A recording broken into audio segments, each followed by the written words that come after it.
Hello, my friends. I'm Leona Dooley, and this is Ebony, Ivy, and Thyme, where we work hard, we love God and family, and, the rest is just gravy. We are going to be doing some wonderful things for our family, showing them love every night in our kitchen. Now, in order to do that, it doesn't have to be hard. It just takes a few minutes, I'd say about 20 to 30 minutes a week, or even a month if you plan well. And you can take the time to set a great table with great food for your family. So it is a wonderful time to spend with your family, to talk about the fun things that they've done throughout the day, to schedule, see where everybody's going for the week, or just to hear their funny stories about school and whatever else may be going on. It could be something at work, it could be something at school, it could be just something that happened along the way, or something that happened on the bus. But the reality of it is that we must be connected to our children. This is also a time for us to be able to encourage them to do great things. Mediocre is not an option. So let's take it to a new level, and let's take our planning for what we put into their bodies to a new level. Look at what you did last year, and let's see if we can kick it up a notch. With much love and lots of blessings, please like, subscribe, and stay with me each week, because in my kitchen, I'm looking forward to having you there. So I'll see you this week.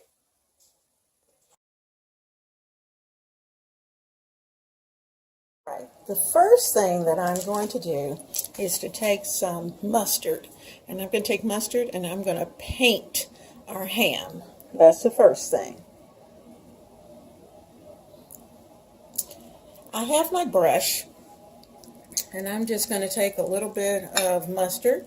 I have Dijon, and I'm going to paint our ham all over,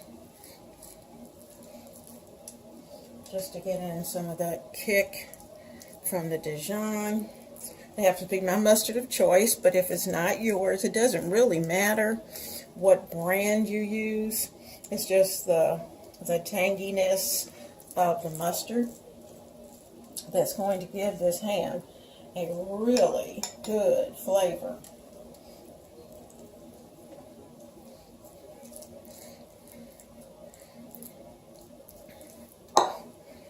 And just a little bit left in the bowl, so we won't waste it. Okay. Paint that ham.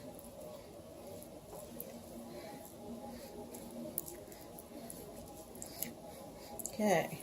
I'm going to rinse my bowl out, and I'll come back at you. On top of this mustard, I have a piece of a bag. I've been doing quite a bit of baking. So I just have a piece of a bag of brown sugar.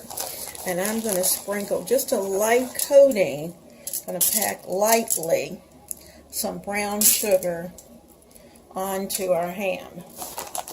Now, because this is a piece of a bag, I'm going to stick my hand back down in it. It's okay, because I'm going to throw it away once I'm finished. So I don't want to contaminate it. I'm packing on the sugar. Quite a bit here. There shouldn't be much left in the bag, to be honest with you, when I finish. And I'll bring it over to the side.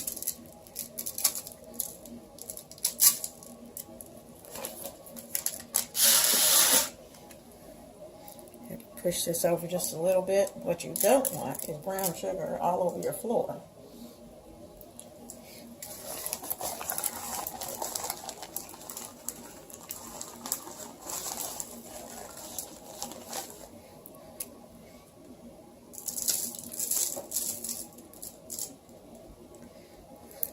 And I'm going to put this on a 325 oven, because technically the ham is already cooked.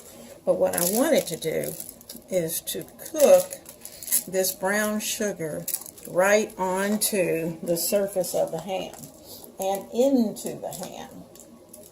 So all those little places where the brown sugar touches, and get ready because we're going to put some more on there later. But this is just the first coat of brown sugar. When we come back, we're going to add dark brown sugar, and we're going to place that onto the ham, but it's going to be infused with Bacardi.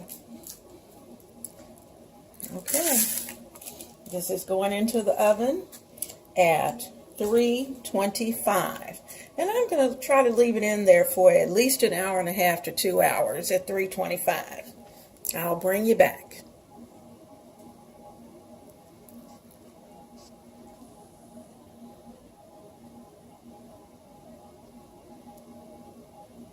My pot, I am going to add about 1 cup of brown sugar. Here's my brown sugar, and this is dark brown sugar. If you prefer light brown sugar because you don't have any dark brown sugar, that is certainly fine. It just happens to be what I wanted and I liked. But some people prefer the light brown sugar. So here we have, and it doesn't have to be an exact measurement. And in fact, I'm probably going to put just a little extra because I'd rather have a little too much than not enough to base my ham with. So I put in about 1.5 cups of dark brown sugar, and I'm going to put in just a drop of water. I'm going to let that put this on the stove on low and let this start to get nice and syrupy. Okay, I'm adding in my cup of Bacardi.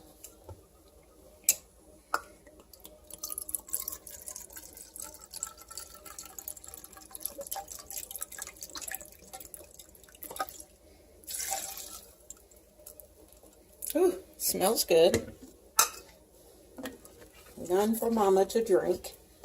And I'm going to place in a cup of Coke. Here's our Coke.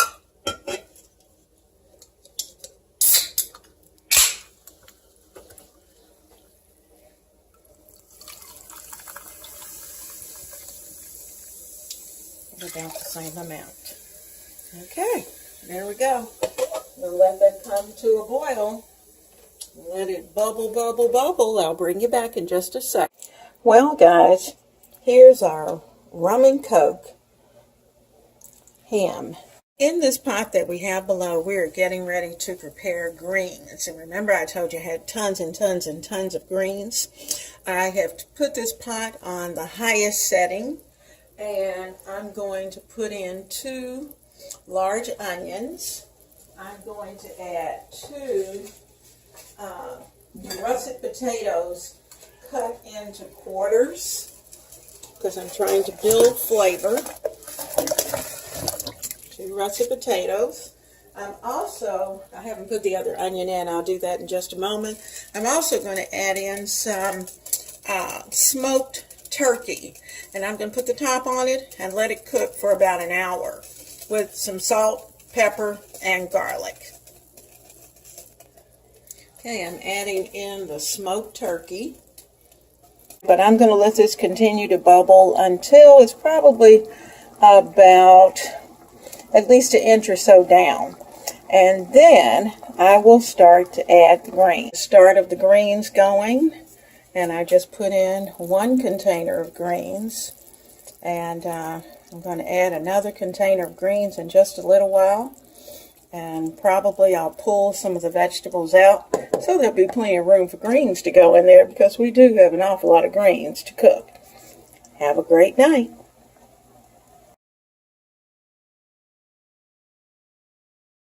I am working on some brownies, and actually this was a box mix. I took 2 box mixes because I wanted a nice sheet pan full of brownies. Now, they just came out of the oven, so what I'm going to do, remember I told you I was going to kick it up a notch. So a couple of tidbits. For every box that you make, you will want to make sure that you add an egg per box. So, in fact, I added an egg and a half for each box. So, I had 5 eggs in the mix with the 2 boxes. I also put half and half oil, half butter, because this particular recipe called for oil. So, basically for one box, I put in the required amount of oil. For the other box, I put in butter, that equal amount of butter. So 1/3 stick of butter, 1/3 cup of butter, and 1/3 cup of oil. Then you'll see I added some nuts, some additional nuts, because I already got the ones, the Supreme with walnuts. And what I'm doing at this point is adding a layer of Nestle's milk chocolate. And what this is going to do is that it's going to soften, and then I'll take a knife and just kind of spread it out. So it just gives you a nice thin coating of chocolate across the top of the brownies. And it just adds as something special to your brownies once you get ready to eat them. You'll go, wow, what is that? And it's actually just the chocolate that's on top of the brownie as well as in the brownie. Now, while we're mentioning it, I also added a couple of extra handfuls of chocolate in the mix. Chocolate in the mix, nuts in the mix, and of course the additional eggs and oil and butter. And that just adds a special touch to it. Now, what I could do while the oven is hot is to just kind of sit it back in the oven for a few minutes. But I want you to watch. If you look right there, see if I can get you closer, you will be able to see that these are starting to melt. And what I will do is to give it just a couple of minutes, and then I'm going to take my spatula and I'm going to start to spread. And if it doesn't warm up as well as I'd like to, then I'll sit it in the oven for just a minute, just long enough to get the chocolate warm and spreadable, because it's spreading, but it's not as fast as maybe I would like for it to. So I'm going to place this back in and then just give it another good coat of a little dash of heat, because the brownies just came out of the oven, so they really are hot. I think if I leave it here for a few minutes and not rush it, they will probably be just fine. As you can see where they're spreading. I'm trying to get them back, get you back. There you go. So you can see how they're melting. They're just taking their time, and I'm trying to rush it for your sake. But there's our brownies with their chocolate, and the longer they sit here, the more spreadable this will become. Now, if you wanted to, and you're into peppermint, you could certainly sprinkle a little peppermint across the top just to give it more Christmas flair, and I may do that. I have some peppermint. I may crush it up and just kind of sprinkle a little bit of peppermint, so it's not a lot, but just enough to give it that little touch. Enjoy. Well, the chocolate is nice and smooth, and I have some crushed peppermint that I'm going to add on top, because there's nothing like peppermint at Christmas. I'm just going to kind of drop a little bit. It's going to add a little color, give it that Christmassy look.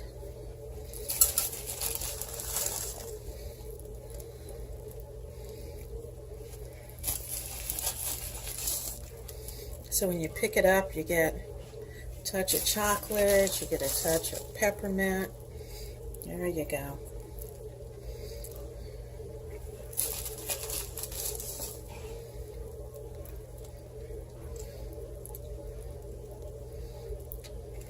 Like little peppermint sticks with melted chocolate. That sounds good. And then just give it a little tap.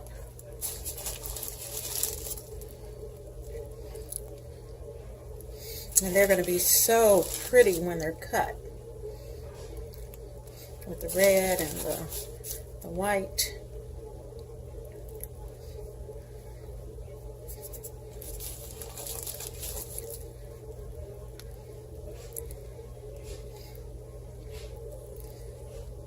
All right.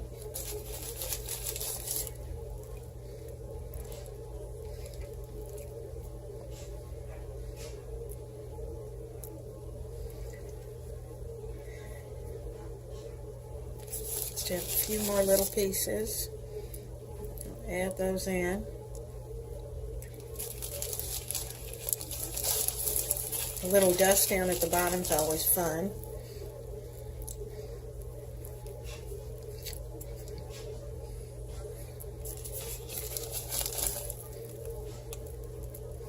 It's like sprinkling fairy dust over your brownies. Alrighty, we are ready. Beautiful. These are chocolate brownies with a peppermint candy topping. Hello, my friends. Tonight we're going to be fixing a shrimp and pasta dish. Hubby and I have been under the weather this week, and I think at this point his stomach's feeling better and he just wants something warm and creamy, and he loves seafood, so that's what we're going with tonight. So if you'll just stay with me, we'll prepare it together. Tonight, first I'm starting with some bacon. I had 2 slices that I cut up, and I'm starting with that just to give some flavor down in the bottom of the pan. I'm going to throw in just a little bit of onion and a little bit of garlic on the end of this. Okay, I'm adding in some bacon.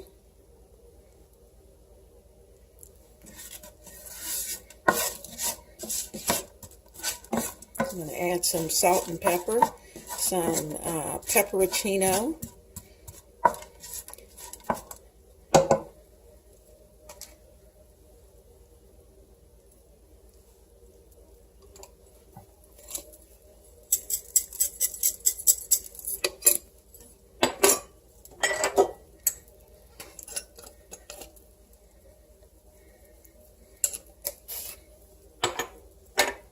and just a teeny tiny bit of salt. I'll wait and do more salting toward the end once I taste it. I'm putting 2 tablespoons of butter down in the bottom of the pan so it can start to melt, because when I put the seafood in and I decided to throw in a few scallops in this mixture, I want them to actually do a little browning. So the butter is in there. The onion is cooking. I'm going to let that get clear, and once that onion's clear, then I'll start to add the seafood. Okay, I've taken most of the onion out, the onion and bacon mixture, left just a teeny tiny bit because I didn't want to do away with the butter that's in the bottom. And I'm going to add in my shrimp and scallops into the skillet.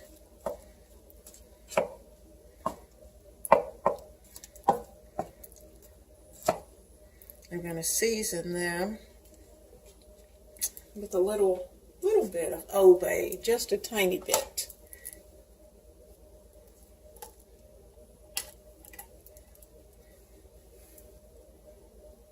Mr. Shell.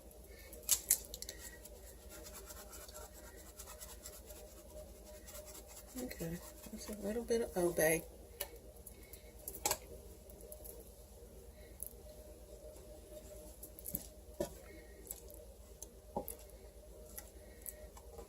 I'm going to turn this up just a little bit on medium high.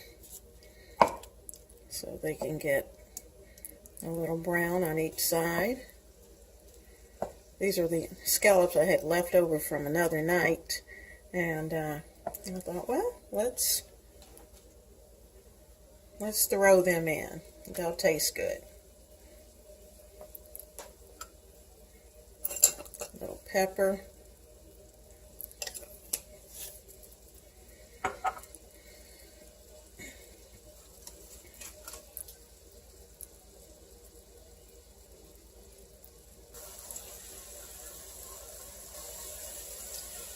I've added in a teaspoon of garlic, and I'm about to add in a couple of teaspoons of pesto.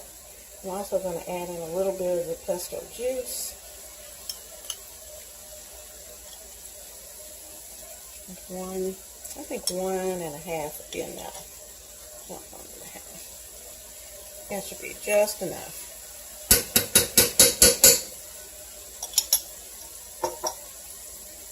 I'm going to let that come together. Ooh, that smells good.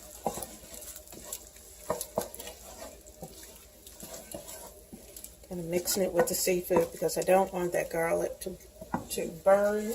I'm going to add back in the bacon and the onions and get all the butter that was in there.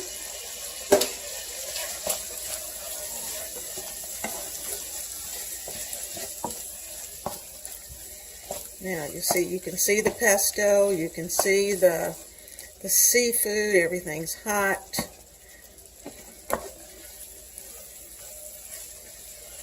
Give them a few minutes to cook.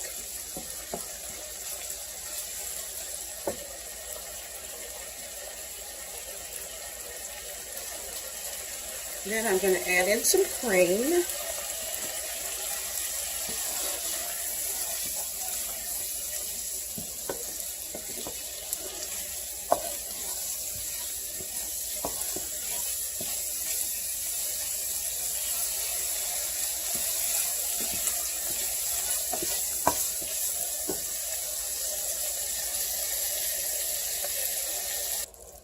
I added in about 1/4 to 1/2 cup of broth, and I'm going to let that cook for a few minutes because I'm going to need that once I add the pasta.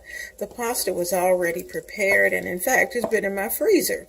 So that was one of those things that I prepped prior to the holidays. So the pasta's been sitting there just waiting for a dish to be added to. So we're going to add it tonight.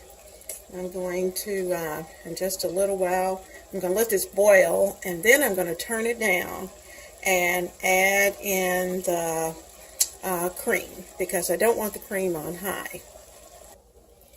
Okay, I'm going to add in about 1/2 cup of cream into the mixture. Notice that I turned it down because I don't want my cream to break, and at this point I will not turn it up any higher.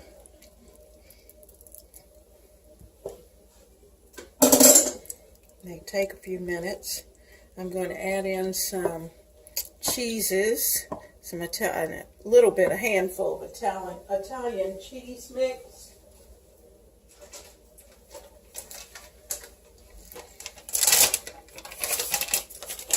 Put a little bit now and a little bit once I get that pasta in there.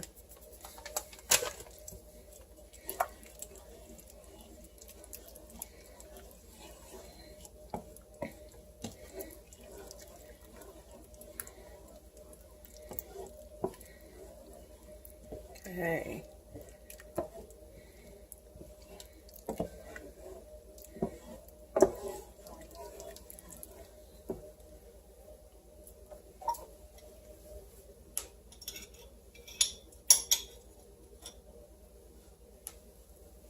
I'm going to add in just another 1/2 teaspoon of pesto to the mix.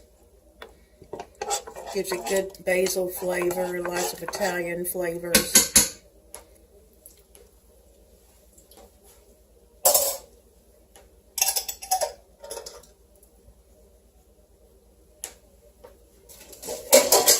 And I'm going to add in some pasta. Okay, I've added in my pasta, and I'm going to give it a good stir. You can tell it's been frozen, but it's thawed at this point. It's going to soak up most of that liquid. I may end up actually adding a little more broth and cream to the mixture. I just have to see where it is once the pasta's all broken apart and in there, and I'm looking, thinking, I think I need just a little more broth.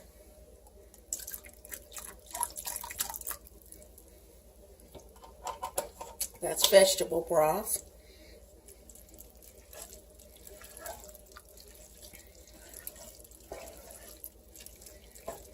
And right here in the middle, I think I'm going to add just a tad bit more cream.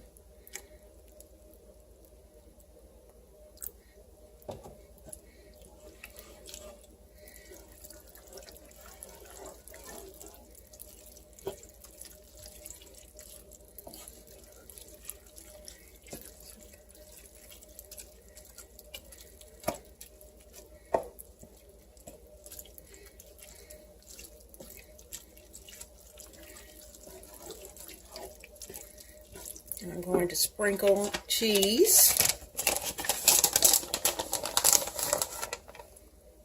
I put some in earlier.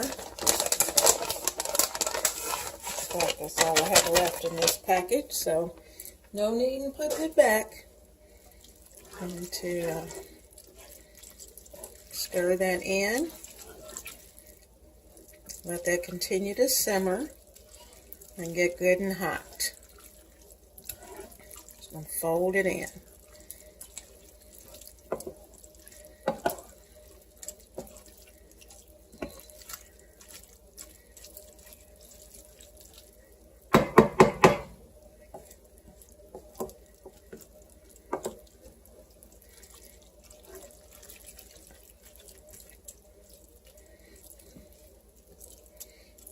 Now that needs to simmer about 10 minutes or so, and then it'll be ready. While that's simmering, I'm going to slice some of our daily bread, and I'll have the link below for the recipe for this. Just recently uploaded. I'm going to butter it, put it under the broiler, and we're going to have some good, I better get one more, toast with our pasta.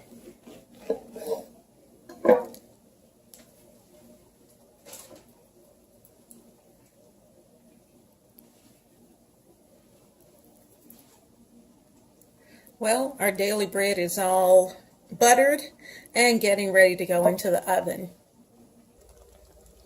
Well, our pasta dish is ready to go, and we are going to serve it up. We've got you can hear the buzzer for the clock, and that's telling me that the bread is ready. I put it on the timer, and I am just giving my pasta a good stir. It is nice and hot. I'll show you what it looks like on the plate.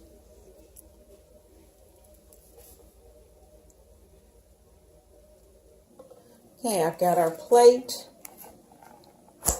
or bowls rather, are ready. I'm going to add in some little spring onions to both, and you'll see our little toast, our buttery toast are in the bowls, and so that we can sop up the juice that's in there. They're ready. I'm going to take mine, and I'm going to give it a taste right here with you. So let me go down in there. I'm going to twirl around.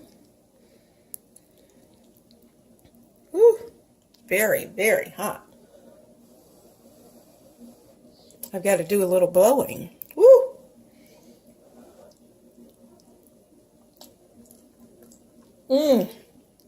It's delicious.